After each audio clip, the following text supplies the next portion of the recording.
Good evening. Can you hear me? How are you all?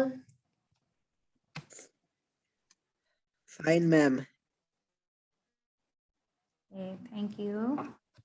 And whatever others? বাকিরা কেমন আছেন? জি madam ভালো আছি। পড়াশোনা সবার কেমন চলছে?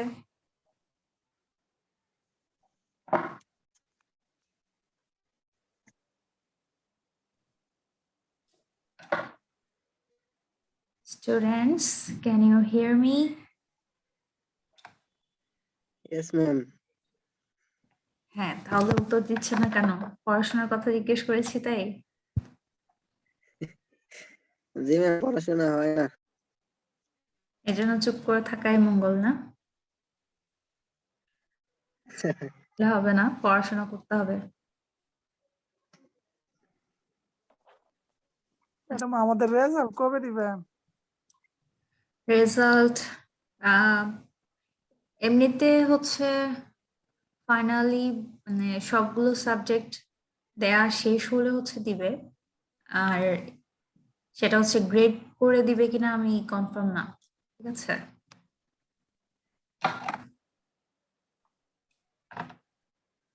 আর আপনাদের খাতা আমার কিছু দেখা বাকি আছে। আমি ঢাকার বাইরে ছিলাম, যার কারণে আমি খাতা দেখা কমপ্লিট করতে পারিনি।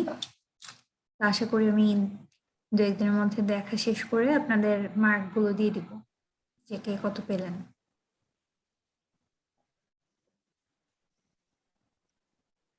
আসসালামু আলাইকুম ম্যাম। ওয়ালাইকুম আসসালাম, কেমন আছেন? ম্যাম আলহামদুলিল্লাহ ভালো আছি। আপনি কেমন আছেন? হ্যাঁ, ভালো আছি, থ্যাংক ইউ। আমাদের স্টুডেন্টস আর কিছু জয়েন করুক, তারপর আমরা ক্লাস শুরু করি। আচ্ছা, গত ক্লাসে আমরা কি টপিক কি পড়িয়েছিলাম?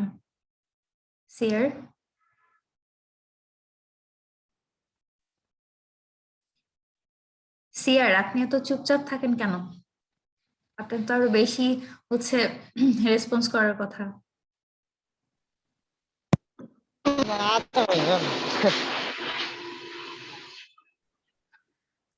সিয়ার ভাই শান্ত মানুষ। বাইরে আপনি? আচ্ছা আচ্ছা, যাই হোক, কি টপিক ছিল লাস্ট ক্লাসে? ম্যাম জি ম্যাম। ইয়েস রায়হান, গত ক্লাসের টপিক কি ছিল?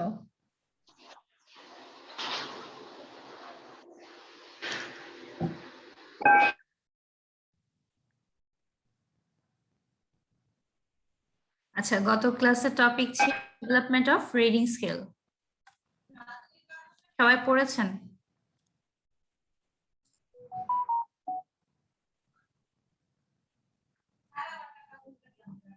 ম্যাম অসুস্থ। পড়াশোনা করা শুরু করেন, কারণ হচ্ছে আপনাদের তো বেশি নেই। ফাইনাল তো মনে হয়, আমি যতটুকু জানি যে ডিসেম্বর মিডল থেকে শুরু হবে।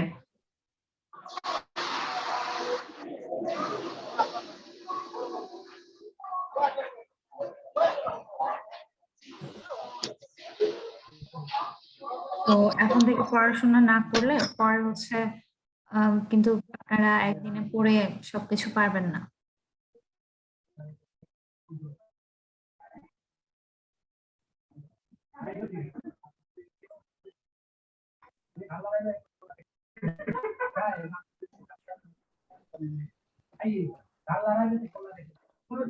আচ্ছা, গত ক্লাস সম্পর্কে কারো কোনো কিছু জানার আছে কিনা আমাকে বলেন।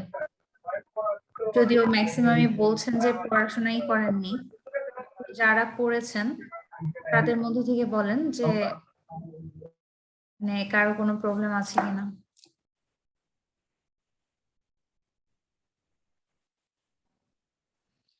ডেভেলপমেন্ট অফ রিডিং স্কিল, এই টপিকে কারো কোনো সমস্যা আছে কিনা বলতে পারেন।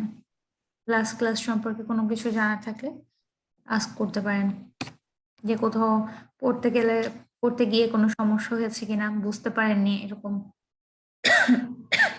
Excuse me.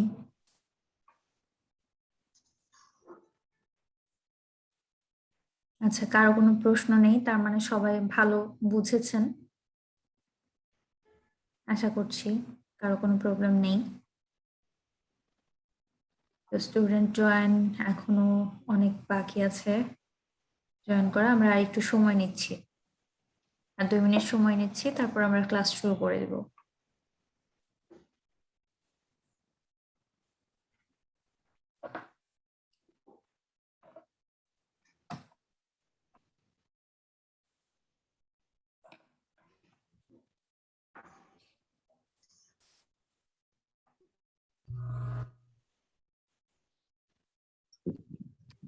এর মাঝে হচ্ছে আপনাদেরকে একটু বলি, যারা অলরেডি জয়েন করেছেন তাদেরকে একটু জানিয়ে রাখি যে নেক্সট ক্লাস মানে হচ্ছে, আমি একটু ডেটটা দেখে বলছি।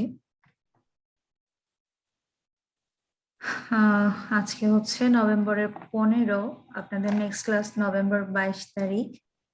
তো আপনাদেরকে আমি হচ্ছে গ্রামার করিয়েছিলাম, রাইট ফর্ম অফ ভার্বস। তো আমরা নেক্সট ক্লাসে একটা ক্লাস টেস্ট নেব এই গ্রামারের উপর। আরেকটা মানে আপনাদের গ্রামার টেস্ট হচ্ছে 10 মার্কের, মানে ক্লাস টেস্ট 10 মার্কের। তো 10 মার্কের একটা কোয়েশ্চেন আমি সাবমিট করব ক্লাস টাইমেই, আপনারা পরীক্ষা দিয়ে সেটা মানে আপনাদের আচ্ছা 1 ঘন্টা তো আমাদের ক্লাস, 1 ঘন্টায় গ্রামার হচ্ছে অনেক কম হয়ে যাবে। সো আমরা সাথে আর কি অ্যাড করবো সেটা আপনাদের জানিয়ে দেব যে কোন টপিকে আপনারা পরীক্ষা দিবেন। তবে এটুকু মানসিকভাবে প্রস্তুত থাকেন যে আগামী 22 তারিখে আপনাদের একটা ক্লাস টেস্ট নেব, যেটা মার্ক হচ্ছে 10। আর হচ্ছে যে আপনাদের একটা প্রেজেন্টেশন দেওয়া লাগবে। প্রেজেন্টেশনটা আমি নিব আপনাদের নেক্সট মানে সেকেন্ড নেক্সট ক্লাস হচ্ছে 29 নভেম্বর। আর আপনার সম্ভবত বিজয় দিবসের পরে মনে হয় আপনাদের ফাইনাল এক্সাম হবে, 16 ডিসেম্বরের পরে, হাউ ফার আই থিঙ্ক। আচ্ছা, 6 আর 13 ডিসেম্বর। তো আমরা প্রেজেন্টেশনটা নিব 29 নভেম্বরের মধ্যে, 30 নভেম্বরের মধ্যে। আপনাদের সময় দিয়ে দিলাম 30 নভেম্বরের মধ্যে। প্রেজেন্টেশনের টপিক হচ্ছে আমি লিখব, আপনারা 2 সপ্তাহ সময় পাচ্ছেন, তাহলে এর মধ্যে 2 সপ্তাহ সময় আপনাদেরকে দেওয়া যাবে না। নেক্সট ক্লাসে আপনাদেরকে প্রেজেন্টেশন সম্পর্কে বলবো। সো এটুকু মাথায় রাখবেন যে আগামী 22 তারিখে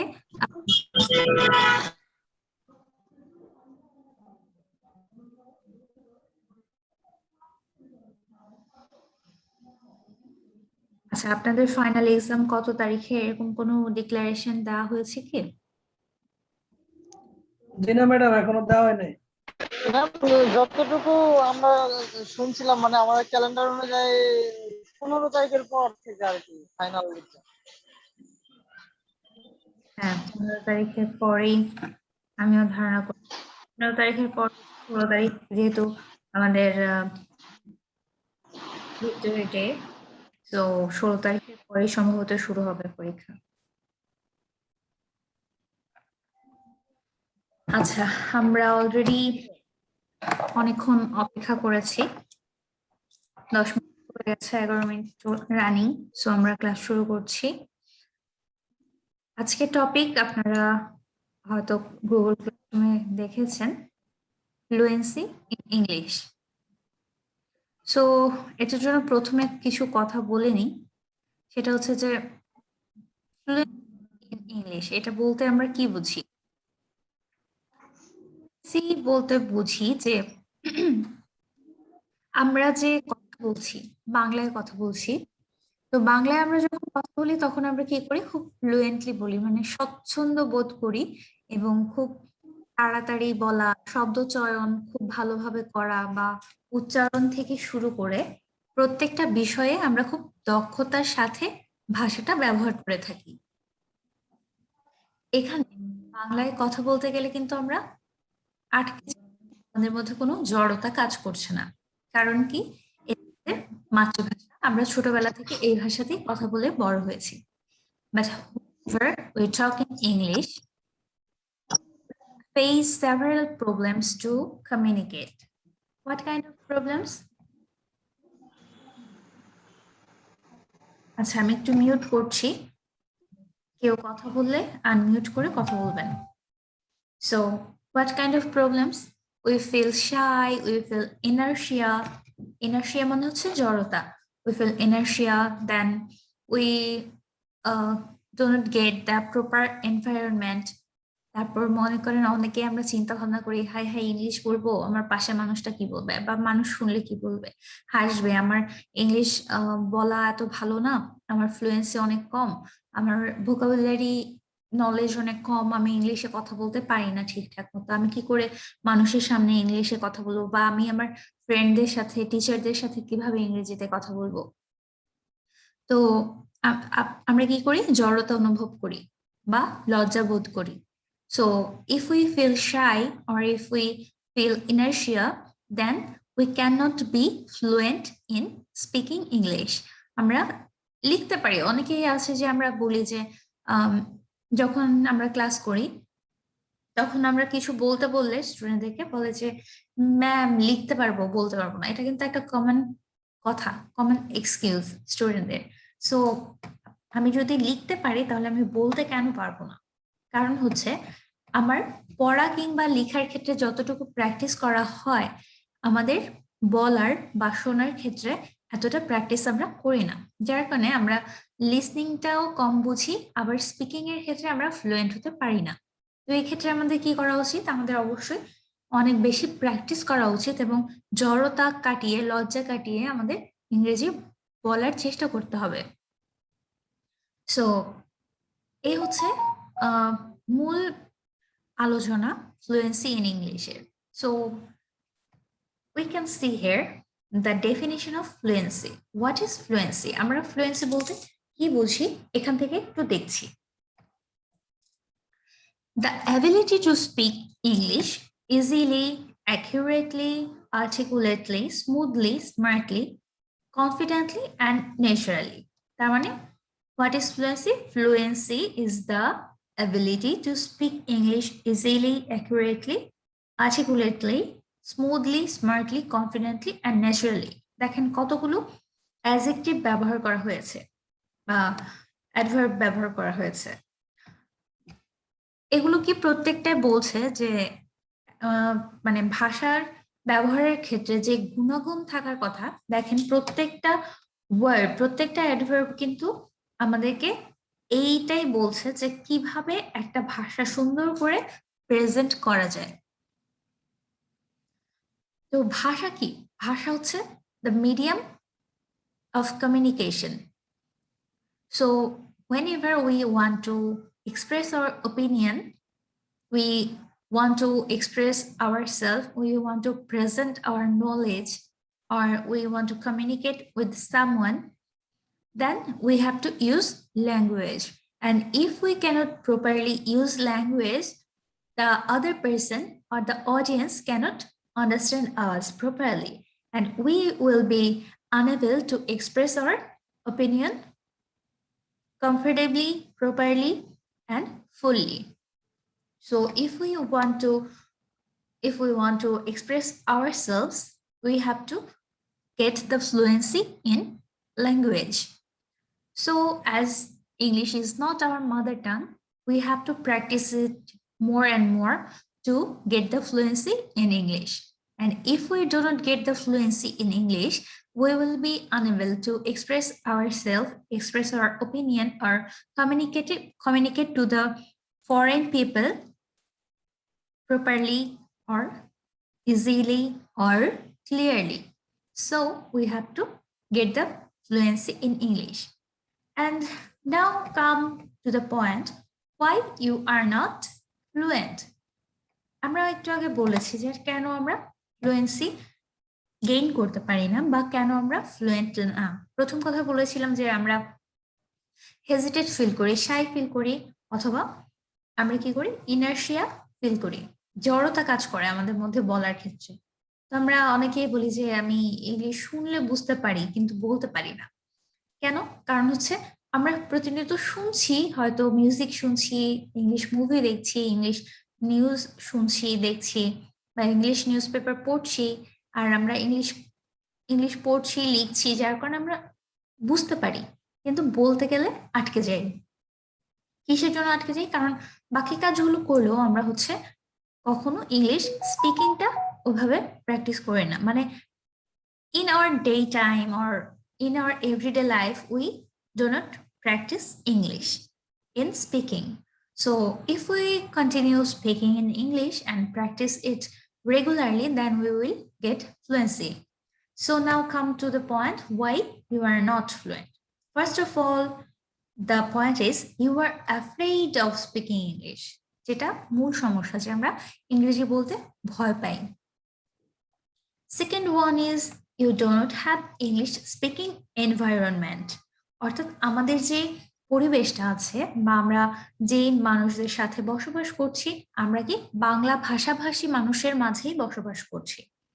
যখন আপনাদেরকে ইএলটি পড়িয়েছি তখন একটা কথা বলেছিলাম যে আপনি যদি হুট করে অন্য একটা দেশে চলে যান, আপনি সেই দেশের ভাষা জানেন না, তখন আপনি কিন্তু তাদের সাথে কমিউনিকেশন মেনটেন করার জন্য, আপনার প্রয়োজনটা বোঝানোর জন্য বা আপনার যা দরকার সেটা গেইন করার জন্য অবশ্যই আপনি খুব তাড়াতাড়ি সেই ভাষাটা বুঝতে শিখে যান এবং বলতে পারতেও শিখে যান। সো এটা কি যে আমরা ভয় কাটিয়ে জয় করি, মানে আমাদের তখন হচ্ছে আর কোনো ওয়ে থাকে না, ভাত খাওয়ার জন্য হলেও আমাদেরকে এক্সপ্রেস করতে হবে, সেই ভাষাটা শিখতে হবে। সো যেটা হচ্ছে যে ওইখানে কি হচ্ছে, আপনার একটা এনভায়রনমেন্ট পাচ্ছেন আপনার নিউ ল্যাঙ্গুয়েজ শেখার ক্ষেত্রে। আপনার আশেপাশে যারা আছে তারা হচ্ছে আপনার সেকেন্ড ল্যাঙ্গুয়েজ এর ভাষাভাষী মানুষ, তারা হচ্ছে আপনার বাংলা ভাষা বোঝে না। তো সেক্ষেত্রে আপনার এই এনভায়রনমেন্টটা এমন যে আপনার আশেপাশে সবাই ইংলিশ বলছে, সেইভাবে কিন্তু আপনিও শুনতে শুনতে বা বলতে বলতে আপনি শিখে যাবেন। So, number 3 is you stumble, hesitate, pause, thinking about right or wrong. Stumble মানে আপনি হেজিটেট ফিল করেন, হেজিটেট আপনি স্টাম্বল করেন মানে আপনি থেমে যান, আপনি কথা বলতে গিয়ে থেমে যান বা বলবেন কি বলবেন না একটা দ্বন্দ্বের মধ্যে পড়ে যান।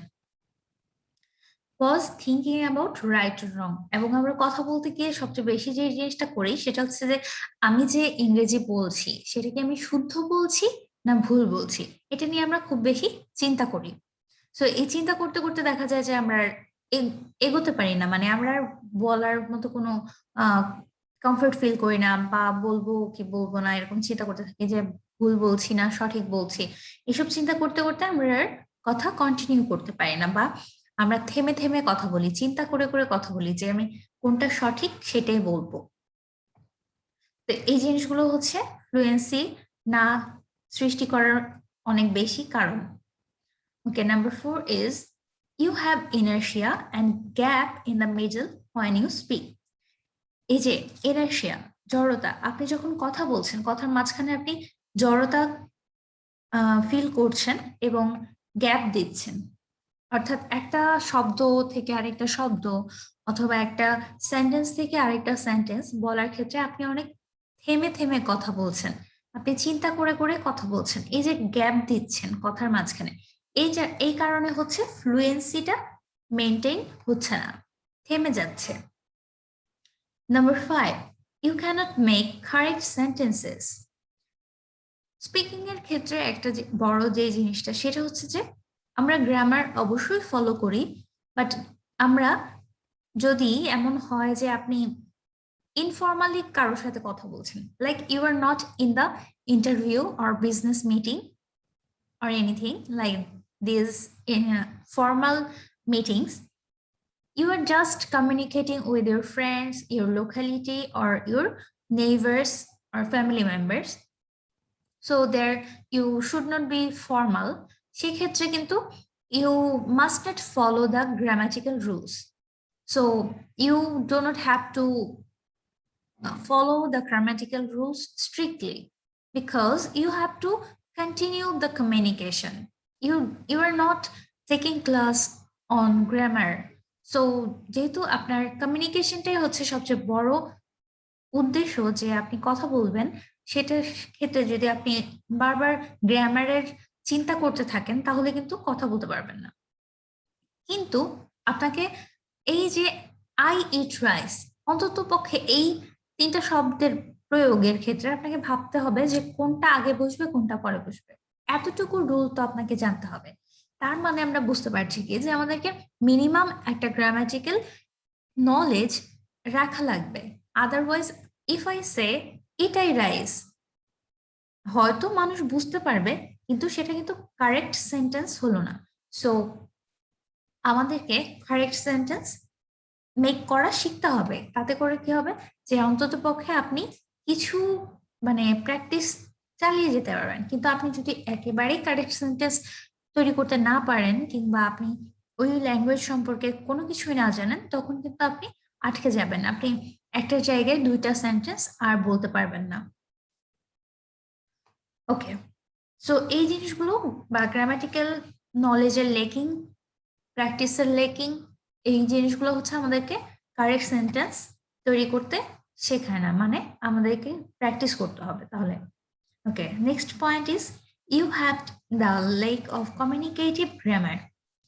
অর্থাৎ একটু আগে যেটা বলছিলাম যে কমিউনিকেশনের জন্য যে গ্রামার দরকার বা একটা ল্যাঙ্গুয়েজের মূল বেসিক গ্রামারগুলো, সেগুলো আপনাকে জানা থাকা লাগবে। হয়তো আপনার মধ্যে সেই নলেজটা নেই বা আপনি প্র্যাকটিস করেন না, সো আপনার মধ্যে একটা লেকিং তৈরি হয়েছে, মানে ঘাটতি তৈরি হয়েছে। এই কারণে আপনি ফ্লুয়েন্টলি কথা বলতে পারেন না। Next one is you cannot find right words and expressions at the right time. এই জিনিসটা মোটামুটি আমাদের সবার ক্ষেত্রেই হয়ে থাকে যে আমরা সঠিক সময়ে সঠিক শব্দ চয়ন কিংবা সঠিক এক্সপ্রেশনটা দিতে পারি না। লাইক যখনই আমরা কথা বলতে থাকি, অনেক সময় সেটা আমাদের বাংলা ভাষার ক্ষেত্রেও হয়ে থাকে যে আমরা যখন এক্সাইটেড হই কিংবা কথা বলতেই থাকি, তখন অনেক সময় আমাদের সঠিক সময়ে সঠিক শব্দটা আসে না বা আমরা মনে করতে পারি না। আর সেটা যদি অন্য ভাষার ক্ষেত্রে হয় সেটা আরো অনেক বেশি হয় যে অ্যাপ্রোপ্রিয়েট ওয়ার্ডটা এখানে কি হবে, আমি যে এক্সপ্রেশনটা এক্সপ্রেস করতে চাচ্ছি বা আমি যে ওপিনিয়নটা দিতে চাচ্ছি সেখানে এক্সাক্ট ওয়ার্ড কোনটা হবে সেটা অনেক সময় আমরা খুঁজে পাই না। এটা কখন দূর হবে, আমরা যখন অনেক অনেক ভোকাবুলারি জানবো এবং আমরা প্রচুর কথা বলার প্র্যাকটিস করব, তখন কিন্তু আমাদের এই ল্যাকিংটা কমে যাবে। অনেক সময় আমরা যখন পরীক্ষা দেই তখন মানে রাইটিং টেস্ট দেই, তখনও কিন্তু রিটেন টাস্কের ক্ষেত্রে আমরা অনেক সময় ভুলে যাই যে এর পরে কি লিখবো বা এখানে কোন শব্দটা দিলে অ্যাপ্রোপ্রিয়েট মিনিংটা আসবে, সেটা আমরা অনেক সময় মনে করতে পারি না। এটা জাস্ট হচ্ছে প্র্যাকটিসের অভাবে, বা আমরা সচরাচর এই ভাষায় কথা বলি না বা প্র্যাকটিস করি না, এই জন্য হচ্ছে আমরা সঠিক শব্দটা সঠিক সময়ে খুঁজে পাই না। Next step is you cannot pronounce English correctly. অর্থাৎ আমরা এই জিনিসটা আমাদের মধ্যে অনেক বেশি আছে যে আমরা সঠিক উচ্চারণ করতে পারি না। এই জন্য কি করতে হবে, আপনাদেরকে বেশি বেশি লিসনিং প্র্যাকটিস করতে হবে যে কোন শব্দটা অ্যাকচুয়াল প্রনাউন্সিয়েশন কি। And the last point is you don't have spoken skills. অর্থাৎ আপনার কথা বলার দক্ষতা নেই। এই জিনিসগুলো, এই কারণগুলোর কারণে we do not get the fluency, we are not fluent. So এগুলো আমরা জানলাম যে কেন আমরা ফ্লুয়েন্ট না। তাহলে কিভাবে আমরা ফ্লুয়েন্ট হতে পারি? যদি এই সমস্যাগুলো কাটিয়ে উঠতে পারি, এগুলো আমাদের মধ্যে না থাকে, তাহলেই তো আমরা ফ্লুয়েন্সি অ্যাচিভ করতে পারবো বা আমরা ফ্লুয়েন্টলি কথা বলতে পারবো। So here we can go through how to get fluency. আমরা কিভাবে ফ্লুয়েন্সি পেতে পারি? Through the systematic practice by using English language teaching ELT methods and approaches and techniques. আচ্ছা, সিস্টেমেটিক প্র্যাকটিস অর্থাৎ একটা সিস্টেমেটিক প্র্যাকটিসের মাধ্যমে আমরা ইংলিশে ফ্লুয়েন্সি গেইন করতে পারি, এবং সেক্ষেত্রে আমাদেরকে সহযোগিতা করবে কি ELT অর্থাৎ ইংলিশ ল্যাঙ্গুয়েজ টিচিং। এর মধ্যে যে methods and approach and techniques গুলো কাজ করে সেগুলো যদি আমরা রেগুলার প্র্যাকটিস করি বা আমাদের শিক্ষার ক্ষেত্রে যদি আমরা এই অ্যাপ্রোচেস এন্ড মেথডসকে টেকনিক্যালি কাজে লাগাতে পারি তাহলে কিন্তু আমরা খুব তাড়াতাড়ি ফ্লুয়েন্ট হতে পারবো। আমরা যখন ইএলটি পড়েছি আমরা অনেক ভাবে মানে এই পয়েন্টগুলো জেনেছি যে আমরা কিভাবে হচ্ছে তাড়াতাড়ি নতুন একটা ভাষা শিখতে পারবো, স্পেশালি ইংলিশ শিখতে পারবো। আমাদের সেই নলেজগুলো আছে না class? Class, can you explain how can the methods and approaches help us to gain fluency in English? Class, anyone?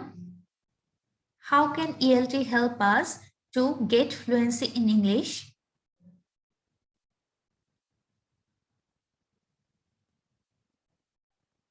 Are you there, class? আপনারা আছেন ক্লাসে? জি ম্যাডাম। আচ্ছা, আপনাদেরকে আমি অনেকবার বলেছি যে রেসপন্স করবেন। ক্লাসে আছেন কিনা আমার তো বুঝতে হবে যে মনোযোগ কোন দিকে আছে বা আপনারা বুঝতে পারছেন কিনা। তো কেউ কে বলতে পারবেন না যে এএলটি কিভাবে আমাদেরকে ইংরেজিতে ফ্লুয়েন্সি অ্যাচিভ করার জন্য হেল্প করতে পারে?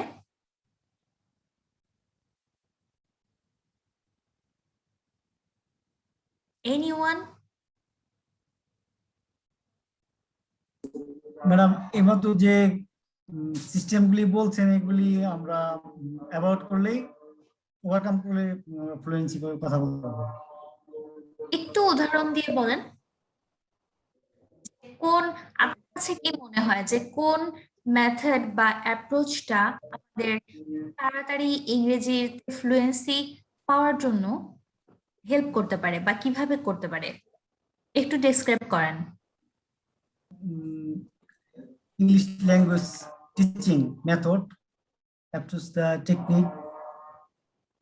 ইংলিশ ল্যাঙ্গুয়েজ টিচিং এর মধ্যে কোন মেথড বা অ্যাপ্রোচটা আমাদেরকে ইংরেজিতে ফ্লুয়েন্সি খুব তাড়াতাড়ি অ্যাচিভ করতে সাহায্য করে?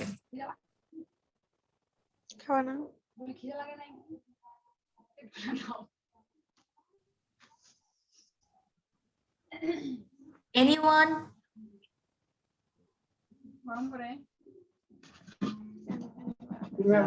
Thinking in English discussion role play. এগুলো তো এখানে আছে, এগুলো তো আমরা আস্তে আস্তে পড়বো। আমার প্রশ্ন ছিল ইএলটি থেকে কোন অ্যাপ্রোচ অথবা মেথড আমাদেরকে ইংরেজিতে ফ্লুয়েন্ট হতে সাহায্য করে? আপনাদের কি মনে হয় যে কোন অ্যাপ্রোচ বা মেথডটা সবথেকে ইফেক্টিভ হতে পারে তাড়াতাড়ি ইংলিশে ফ্লুয়েন্সি গেইন করার জন্য?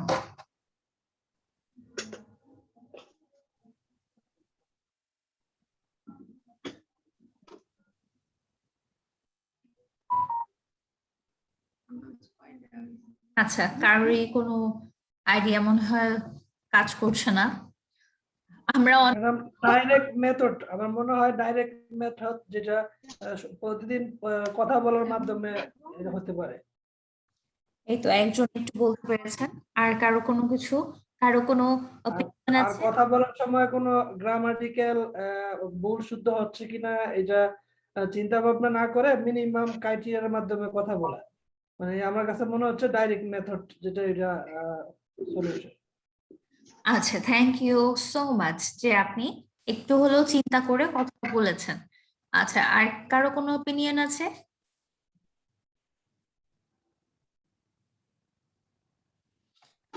বুঝতে পেরেছি আমার ক্লাসের সবাই হচ্ছে নির্জীব, কেউ কোনো কথা বলবে না, তারা শুধু শুনেই যাবে, তারা প্র্যাকটিস করবে না। আর হচ্ছে যেটা সমস্যা, শুধুই পড়াচ্ছি কি করে ফ্লুয়েন্সি পেতে হবে, কারণ আপনারা অ্যাপ্লাই কিন্তু কেউই করছেন না। আপনারা কথা বললে না আপনাদের ইংলিশ স্পিকিং ভালো হবে। সো ম্যাম আসলে আমার ক্লাসগুলো হচ্ছে ফ্রুটলেস হচ্ছে, মানে ফ্রুটফুল না হয়ে ফ্রুটলেস হচ্ছে, যে আপনারা অ্যাকচুয়ালি জাস্ট হচ্ছে থিওরি পড়ার জন্য পড়ছেন কিনা জানি না, পরীক্ষা দেওয়ার সময় পরীক্ষা দিচ্ছেন কিন্তু লাইফে অ্যাপ্লাই করছেন না। এবং এই চান্সটা যদি মিস করেন আপনাদেরকে কিন্তু সেই আবার ভালো করে নতুন করে পড়তে হবে। কিন্তু আপনারা যদি নিজেদের মধ্যে একটু হলেও একটা গ্রুপ করে ½ বলেন 1 আওয়ার বলেন, সবাই যদি প্র্যাকটিস করেন একটা গ্রুপ খুলে নিয়ে, এখন তো আর আপনাদেরকে ভার্সিটি যেতে হচ্ছে না, যখন জার্নি করবেন তখন তো সময়টা কমে আসবে, তো সবাই মিলে কিন্তু একটু প্র্যাকটিস করতে পারেন। ক্লাসে রেসপন্স করলে আপনাদের জড়তা কাটবে। এই যে এতবার করে বলছি যে if you don't feel shy or don't get inertia in speaking, you will be fluent in English. এবং আপনারা যদি ফ্লুয়েন্টলি কথা না বলেন বা জড়তাগুলো দূর করতে না পারেন, তাহলে ক্লাসে প্রেজেন্টেশন কি করে দিবেন? তখন তো আপনাদের অনেক সমস্যা হবে।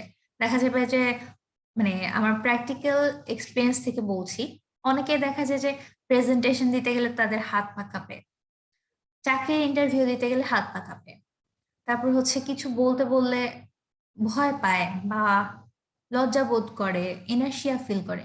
এগুলো কাটানোটাই তো আমার লক্ষ্য ছিল। এখন আপনারা যদি টোটালি রেসপন্স না করেন তাহলে তো এই জিনিসগুলো কাটবে না, ঠিক আছে? বা চিন্তা শক্তি যেটা, যে একটা প্রশ্ন করলে উত্তর দেওয়া, আপনি নিজে কি বুঝলেন? আমি তো বলিনি যে আপনাকে অ্যাপ্রোপ্রিয়েটলি বলতে হবে, আমি এটাও বলিনি যে আপনি যদি সঠিক না বলেন তাহলে আপনি আর নেক্সট ডে থেকে ক্লাস করতে পারবেন না। আমি তো চাচ্ছি আপনারা রেসপন্স করেন, আপনাদের ব্রেন স্টর্ম করুক, যে আপনি চিন্তা করেন যে ম্যাম যে কোশ্চেনটা করেছে সেটা আমি কতটুকু বুঝলাম, আমি একটু চেষ্টা করে দেখি বুঝেছি কিনা। আপনাদেরকে আমি সুযোগ দিচ্ছি, আপনারা নিচ্ছেন না, সেটা কিন্তু আপনাদের জন্যই আমি মনে করি যে ক্ষতিকারক। আমি জানি না সব ক্লাসে কথা বলার সুযোগ দেয় কিনা, আমি কিন্তু আপনাদের কাছ থেকে প্রায়শই ফিডব্যাক চাই যে আপনি বুঝতে পেরেছেন কিনা, কিন্তু আপনারা সেই সুযোগটা কাজে লাগাচ্ছেন না। হয়তো ইন দ্য লং রান আমি ফেলিওর হব যে আপনাদেরকে কতটুকু আপডেট করতে পারলাম, আর আপনারা ফেলিওর হবেন যে নিজেকে কতটুকু দাঁড় করাতে পারলেন। যাই হোক, নেক্সট যেটাই আমি জানতে চাই, আশা করি সবাই রেসপন্স করবেন, ক্লাসটা খুব অ্যাটেন্টিভলি করবেন। ওকে, সো এখানে আমরা দেখি যে কিছু মেথডস এন্ড অ্যাপ্রোচের কথা বলা হয়েছে, যেগুলো ইএলটির approach and methods and techniques, যেগুলো আমাদেরকে সিস্টেমেটিক্যালি প্র্যাকটিস করলে আমরা ফ্লুয়েন্সি গেইন করতে পারবো। See, mainly we will follow widely used CLT approach and some. Madam, আমি একটা কথা বলতে চাচ্ছিলাম। আচ্ছা, 1 second. Direct method, bilingual method, and modified version of GTM will be used with other proven techniques. তাহলে আমরা প্রথমত প্রায়োরিটি দিচ্ছি কি সিএলটি কে, কারণ সিএলটি হচ্ছে communicative technique. So communicative language teaching এর ক্ষেত্রে বা কমিউনিকেশনের ক্ষেত্রে সবচেয়ে বড় ভূমিকা রাখে হচ্ছে সিএলটি, যে আপনি কি করে কমিউনিকেশন করবেন সেটার উপরে কিন্তু এই টেকনিকটা জোর দিচ্ছে। And sometimes direct method, bilingual method, and modified version of GTM will be used with other proven techniques. মানে কখনো কখনো আমরা ডিরেক্ট মেথড ইউজ করতে পারি, কখনো কখনো বাইলিঙ্গুয়াল মেথড ইউজ করতে পারি। এবং জিটিএম এর ক্ষেত্রে অর্থাৎ আমাদের কিন্তু গ্রামার জানা লাগবে, এমন না একটা ল্যাঙ্গুয়েজ আপনি টোটালি হাওয়ার উপর দিয়ে শিখতে পারবেন গ্রামার বাদ দিয়ে। তো গ্রামার ট্রান্সলেশন মেথডের কি বলেছে, মডিফাইড ভার্সন, মানে আপনাকে ওই যে অ আ ক খর মতো না শিখিয়ে আপনাকে বলতে বলতে, শুনতে শুনতে, পড়তে পড়তে, লিখতে লিখতেই আপনার আইডিয়াটা চলে আসবে যে গ্রামারটা কিভাবে এখানে ইউজ করতে হবে। And with other proven techniques, মানে আমরা আরো টেকনিক কাজে লাগাতে পারি, যেই জিনিসটা আমার ফ্লুয়েন্সির জন্য দরকার আমি সেটাই করব। ওকে, হ্যাঁ, একজন কথা বলতে চেয়েছিলেন, বলেন।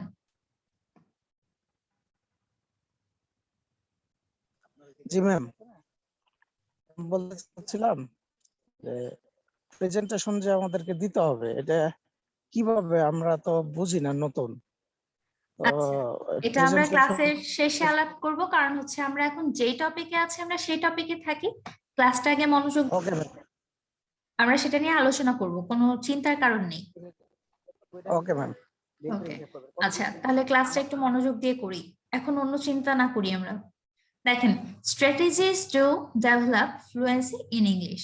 স্ট্র্যাটেজি মানে কি, আমরা জানি যে একটা, আমরা যে কোনো কিছু শিখতে গেলে, কাজ করতে গেলে, বা যে কোনো প্রজেক্ট যখন হাতে নিই, তখন আমরা কিছু প্ল্যানস করি, কিছু ছক বানাই কিভাবে আমরা এগিয়ে যাব।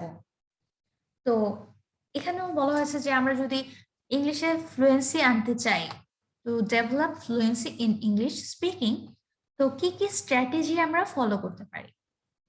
আচ্ছা, স্ট্র্যাটেজিগুলো আমরা একটু দেখি। First one is thinking in English. Okay. Second one is discussions. Third one is role play. Fourth one is brainstorming. Fifth one is interviews, and many more. First one is thinking in English. What is thinking in English? I used to say you that if we think in Bengali and then translate a language, translate a sentence into English, we will take more time. And if we think in Bangla first and then translate it to English, our learning process will be slower. So we have to think in English, we have to speak in English, we have to write in English, we have to read in English, and then we will be able to be fluent in English. অর্থাৎ আমরা একটা জিনিস চিন্তা করব বাংলায়, তারপর সেটাকে translate করব ইংলিশে, এবং তারপর আমি সেই সেন্টেন্সটা বলবো। এ তো অনেক সময়ের ব্যাপার, এবং যতই আপনি ইংলিশ মানে বাংলায় চিন্তা করে সেটাকে ট্রান্সলেট করে তারপর বলতে যাবেন, তাতে করে কখনোই আপনি ফ্লুয়েন্ট হতে পারবেন না। আপনার মধ্যে হেজিটেশন কাজ করবে। আপনি যখনই বাংলায় প্রথমে চিন্তা করবেন, তখন কিন্তু আপনি ইংলিশ করার সময় ভাবতে থাকবেন যে এটার কারেক্ট ট্রান্সলেশন কি হবে, আমি ঠিক বলছি না ভুল বলছি, এসব ভাবতে ভাবতে কিন্তু আপনার জড়তা কাজ করবে এবং আপনি অনেক স্লোয়ার রিডার, স্লোয়ার স্পিকার হয়ে যাবেন। তো আমাদের কি করতে হবে, আমরা যখন কোনো কিছু চিন্তা করব তখনও আমাদেরকে ইংরেজিতে চিন্তা করতে হবে। অর্থাৎ কথা বলার আগে যদি আমি কিছু ভাবি, সেটা আমাকে ইংলিশেই ভাবতে হবে।